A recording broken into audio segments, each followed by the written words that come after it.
माझं नाव कृष्णा सखाराम भुते।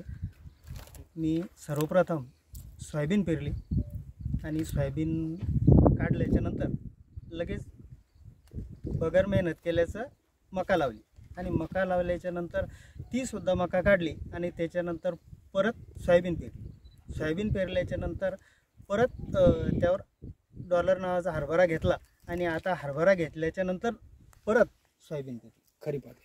खरीपाची दोन पीक घेतले वर्ष किती वर्ष झालं तुम्हाला हे करतात? हे आता 2 वर्ष संपले, तिसऱ्या वर्षात पदार्पणे समजा म्हणजे 5वं पीक आहे। 5वं पीक आहे? हा 5वं पीक। 2 पिकं तुमची 4 पिकं झाली? हा 4 पिकं झाली, ही 5वं आहे। ही कुठं माहिती मिळाली तुम्हाला असं करायचं? ही माहिती या मोबाईलच्या संदर्भामध्ये किंवा आपण जर समजा पहिले जे लोक करत होते आपले जुने किंवा आपण निस्त व खरबाळीवर बी समजा अर्धी नागाटी यंदा करायची अर्धी समोर करायची अशा हिशोबानं, तर त्या हिशोबानं मी प्रयत्न केला की बा आपण बेड काढून करून पाहू।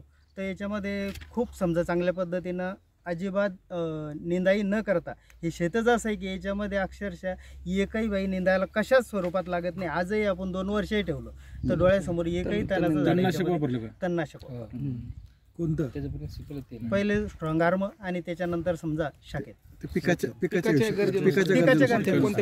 ह्या पद्धतीमुळे तुम्हाला काय फायदा वाटला फायदा? मागच्या 2 वर्षात वर्षा 2 वर्षामध्ये बिलकुल याची जी लागणारी जी मजुरी आहे तर ती अजिबात एकही रुपया मजुरी लागली नाही आणि जी मेहनत आहे समजा बैल स्वरूपात जी लागायची ती सुद्धा 1 रुपया न लागता डायरेक्ट उत्पन्न आणि उत्पन्नही सुद्धा चांगल्या प्रतीने वाढ झाली, उत्पन्नात वाढ। काही जमिनीची माती तपासणी केली का? म्हणजे तुम्हाला कळालं की सेंद्रिय कर्ब वाढला वगैरे काही माहिती झालं? तपासणी मग तसं करून बघा ना एकदा, म्हणजे तुम्हालाही कळेल की सेंद्रिय कर्ब किती वाढलाय किती नाही। करून बघू। त्याला एक अगोदर काय करायला पाहिजे, ही टेक्नॉलॉजी राबवण्याच्या अगोदर एकदा माती परीक्षण करायला पाहिजे होतं आणि त्याच्यानंतर 2 वर्षांनी आता करायला पाहिजे होतं। म्हणजे नेमकं पूर्वीची आपली जमिनीची स्थिती हा ती घ्या आणि ही घ्या, हा ती बी होईल। याचं जे प्रमाण आहे आपल्या ज्याला आपण